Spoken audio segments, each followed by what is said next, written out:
పూర్తి వివరాలకు చదవండి రేపటి అక్షర శిల్పం దినపత్రికలో.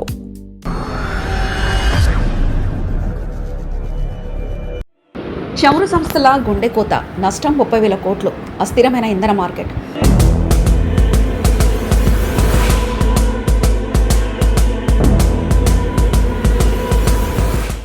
ఆకాశానికి ముడి చమురు ధరలు.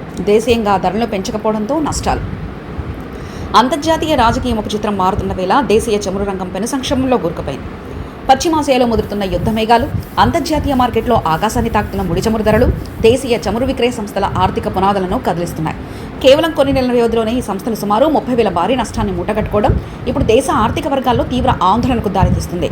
ఇది కేవలం ఒక అంకె మాత్రమే కాదు, దేశ ఇంధన భద్రతకే సవాలుగా పరిణమించే ప్రమాదం ఉందని విశ్లేషకులు హెచ్చరిస్తున్నారు. ప్రపంచవ్యాప్తంగా నెలకొన్న అస్థిర పరిస్థితులు చమురు రంగాన్ని కుదిపేస్తున్నాయి. ముఖ్యంగా రష్యా ఉక్రెయిన్ మధ్య కొనసాగుతున్న సుదీర్ఘ పోరుకు తోడు మధ్యప్రాచ్యంలో ఇజ్రాయెల్ చుట్టూ అల్లుకున్న ఉద్రిక్తలు చమురు సరఫరా వ్యవస్థను దెబ్బతీశాయి.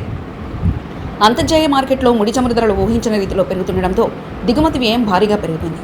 సాధారణంగా అంతర్జాతీయంగా ధరలు పెరిగినప్పుడు ఆ భారాన్ని వినియోగదారులపైకి నెట్టడం ద్వారా చమురు సంస్థలు తమ నష్టాలను పూడ్చుకుంటాయి. కానీ దేశంలో పెరుగుతున్న ద్రవ్యోల్బణాన్ని అదుపులో ఉంచేందుకు ప్రభుత్వం తీసుకున్న నిర్ణయాల వల్ల దేశీయంగా పెట్రోల్, డీజిల్ ధరలు గత కొంతకాలంగా స్థిరంగా కొనసాగుతున్నాయి. ఈ వైరుధ్యం ఇప్పుడు చమురు సంస్థల పాలిట శాపంగా మారింది. అంతర్జాతీయంగా ఎక్కువ ధరలకు కొనుగోలు చేసి దేశీయంగా తక్కువ ధరకే విక్రయించాల్సి రావడంతో ప్రతి లీటర్ ఇంధనంపై సంస్థలు భారీ మూల్యాన్ని చెల్లించుకుంటున్నాయి. దీనివల్ల చమురు సంస్థల బ్యాలెన్స్ షీట్లు ఒక్కసారిగా ఎరుపు రంగులోకి మారిపోయాయి. వినియోగదారులకు ధరల పెంపు నుంచి ఉపశమనం లభించినప్పటికీ ఆ భారాన్ని నిశ్శబ్దంగా మోస్తున్న సంస్థల ఆర్థిక ఆరోగ్యం మాత్రం క్షీణిస్తుంది. చమురు సంస్థలకు వాటిల్లున్న ఈ భారీ నష్టాలు కేవలం ప్రస్తుత లాభాలు తగ్గించడమే కాకుండా భవిష్యత్తుపై తీవ్ర ప్రభావం చూపేలా ఉన్నాయి.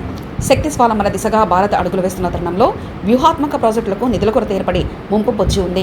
కొత్త రిఫైనరీల నిర్మాణం, ప్రత్యామ్నాయ ఇంధన వనరుల అన్వేషణ, మౌలిక సదుపాయాల కల్పన వంటి కీలక రంగాలకు కేటాయించిన నిధులను ఇప్పుడు ఈ నష్టాలను పూడ్చుకోవడానికి మళ్లించాల్సిన పరిస్థితి ఏర్పడింది. 30,000 కోట్ల నష్టం అంటే అది సంస్థల మూలధనంపై నేరుగా దెబ్బకొట్టినట్లే. ఇది స్టాక్ మార్కెట్లో చమురు సంస్థల షేర్ల విలువలను పతనం చేయడమే కాకుండా పెట్టుబడిదారుల నమ్మకాన్ని కూడా సడలించేలా చేస్తుంది. నిరంతర నష్టాల కారణంగా ఈ సంస్థల రుణగ్రహణ శక్తి కూడా క్రమంగా క్షీణిస్తుంది. అంతర్జాతీయ మార్కెట్ నుండి ముడి చమురును కొనుగోలు చేయడానికి అవసరమైన విదేశీ మారక ద్రవ్యాన్ని సేకరించడం ఇప్పుడు వీరికి కష్టతరంగా మారుతుంది.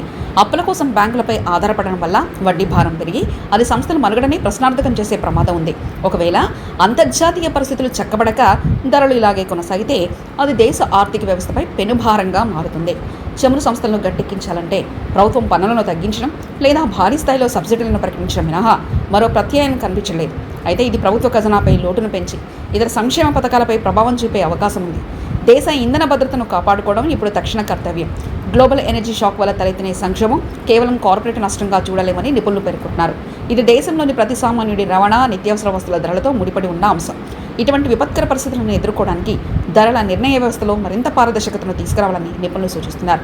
దీర్ఘకాలిక వ్యూహాలతో శక్తి వనరుల దిగుమతిపై ఆధారపడడాన్ని తగ్గించుకుంటూనే ప్రస్తుత నష్టాల నుంచి చమురు దిగ్గజాలను కాపాడుకోవాల్సిన బాధ్యత విధాన నిర్ణేతలపై ఉందనే అభిప్రాయాలు వ్యక్తమవుతున్నాయి. మరిన్ని కథనాల కోసం సబ్స్క్రైబ్ చేసుకోండి మీ అక్షర శిల్పం. పూర్తి వివరాలకు చదవండి రేపటి అక్షర శిల్పం దినపత్రికలో.